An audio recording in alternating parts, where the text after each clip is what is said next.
හරි හරි ළමයි අපි එහෙනම් දැන් සූදානම් වෙන්නේ 1998 A level essay එක ඩිස්කස් කරන්න. අපි බලමු කොහොමද 1998 A level එක සෙට් වෙන්නේ කියලා.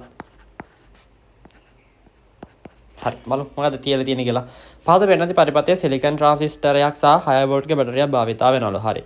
සහ මේ අපිට සංග්‍රහක විභවය, ඒ කියන්නේ VC ලක්ෂ්‍ය විභවය 3 වෝල්ට් කියලා දීලා තියෙනවා. ළමයි ඔයාලට මේ පරිපථය දැක ගමන් පේනවා. අපි දන්නවනේ ට්‍රාන්සිස්ටරයක් ක්‍රියාකාරී අවස්ථාව නැඹුරු කරන්න. අපි VB සංදිය පෙර නැඹුරු කළ යුතු වගේ VBC BC සංදිය වඩා හොඳින් පසු නැඹුරු කළ යුතුයි කියලා. ඒක කරන්න තනි වෝල්ටේජ් එකකින් නැත්නම් තනි වෝල්ටේජ් එක හැපෙමින් කරන්න දාලා සැකස්මක් නෙමෙයි අපි කතා කරපු සැකස්මක් වනේ දීලා තියෙන්නේ. අපිට පළවෙනි ප්‍රශ්නේ අහනවා මේ පරිපථයේ ට්‍රාන්සිස්ටරය ක්‍රියාකාරී විදිහට නැඹුරු කර ඇති බව පේනවා. එකක් ඔයාලට පේනවද? අපි දන්නවනේ VCC ආසන්නව සමානයි VC ආසන්නව සමානයි VCC පිටිම දෙක ආශ්‍රිතව තියෙනවා නම් අපි කියනවා සමමිතික ප්‍රධානතරණකව සමමිතික ප්‍රතිදානයක් ලබා ගන්න පුළුවන් කියලා. ඒකට මේක දැක ගමන් පේනවා VC ලක්ෂ්‍යය 3. ඒතර අපිට ඒකත් උනම් කියන්න පුළුවන්. මේ ක්‍රියාකාරී අවස්ථාවේ තියෙනවා කියන එකට උදාහරණයක්. හරිද? තියෙනවා කියන එකට උදාහරණයක්. ඒ වගේම මම එක ලක්ෂයක් භූගත කරලා ගත්තොත් ඔයාලට පේනවද මෙහෙම දෙයක්.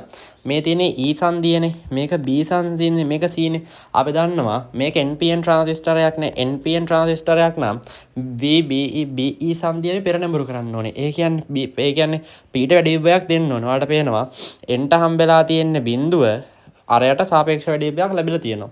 ඒ වගේම අපිට පේනවා මෙයා VB සංදිය පෙර නැඹුරුලා තියෙන. ඒ වගේම P ට වඩා N ට වැඩි විභවයක් දුන්නොත් එයා පසු නැඹුරු වෙනවා. ඔයාලට පේනවා ඒකත් වෙලා තියෙනවා. මොකද මෙතන විභවය 3යි. හරිද? මෙතන විභවය හරිද? මොකද්ද BC සංදිය වඩා හොඳින් පසු නැඹුරු වෙන්න ඕනේ. වඩා හොඳින් පසු නැඹුරු වෙන අපි දන්නවා මොකක්ද කරන්න ඕනේ. P ට වඩා N ට අපි දෙන්න ඕනේ වැඩි විභවයක්. ඒතර ඔය සද්දකම ගැන අපිට පේනවා මොකක් වෙලා තියෙනවා කියන්නේ මෙයා ක්‍රියාකාරී අවස්ථාවේ ඉන්නවා කියන එක. ඊට පස්සේ තියෙනවා පරිපථයේ පාදම ධාරාව ගණනය කරන්න. ඔයාලා දන්නවා මෙන්න මෙතනින් කිසියම් I වෝල්ටේජ් එකක් ආවට පස්සේ ඒක මෙතනට IC විදිහට බෙදෙනවා. ඒක මෙතනට IB විදිහට බෙදෙනවා. මෙතනටත් IB වෝල්ටේජ් එක මේ ධාරාව වෙනවා. ඒ IB ධාරාව මේ පැත්තට යන එක වළක්වන ධාරිත්‍රකයක් දාලා තියෙනවා. මොකද ධාරිත්‍රකයක් සරල ධාරාවක් වන්න දුන්නාට යට බලන්න ප්‍රත්‍යවර්ත ධාරාව හොඳින් යහරා සම්ප්‍රේෂණය කරවන්න.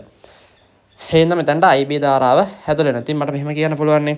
සිලිකන් ට්‍රාන්සිස්ටරයක් ඉඳලා VBE ගගේ 0.7ක් වෙනවා. VB ගගේ 0.7යි නම් CI කිලෝ ඕම් හරහා තියෙන වෝල්ටේජ් එක වෙන්නේ 6.7. එන 5.3යි වෝල්ට් නම් මට IB කරන්ට් එක හොයන්න පුළුවන්. එයාගේ විභවාන්තරය 5.3. මෙතන CI කිලෝ ඕම් ගෙන් හඩ උත්තරයක් එයි 500යි මයික්‍රෝ ඇම්පියර් කියලා.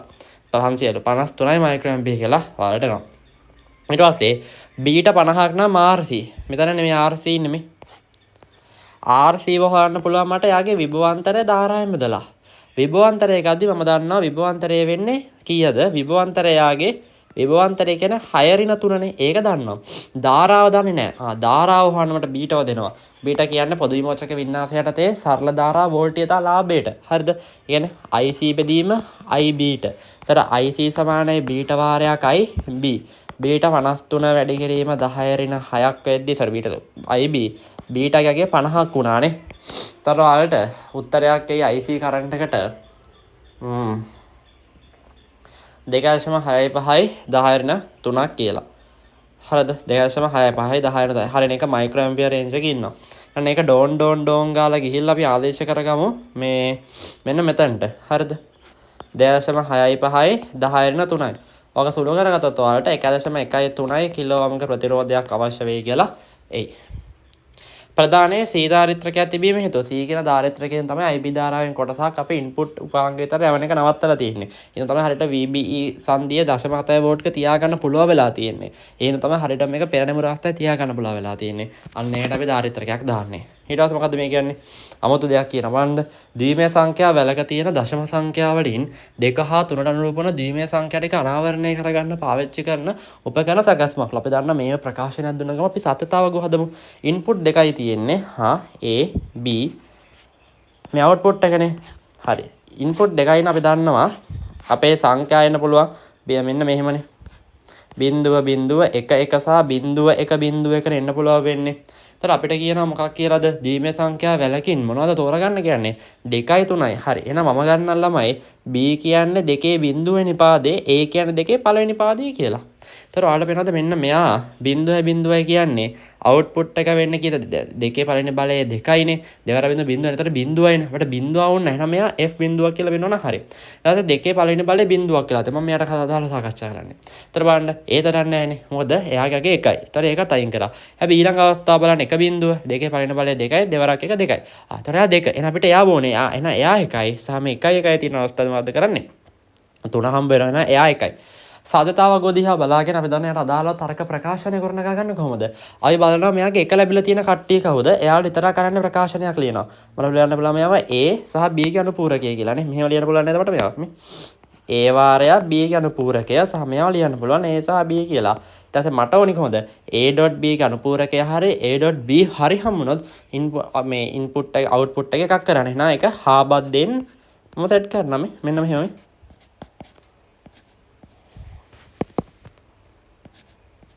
පැහැදිලිද? දැන් නෑ පොඩ්ඩක්. ඔන්න හොඳ.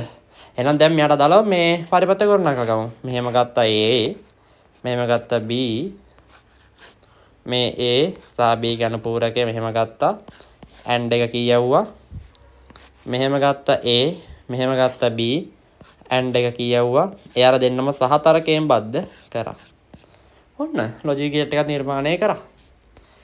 ඉතින් මෙන්න එහෙම තමයි මේක ගොඩ යන්නේ. එහෙනම් මේස් එක මෙහෙම තමයි ගොඩ ගියේ. ඔන්න අපි 1998 A level කොට දැම්මා. එහෙනම් අපි ඊළඟ අවුරුද්දෙන් හම්බ වෙමු.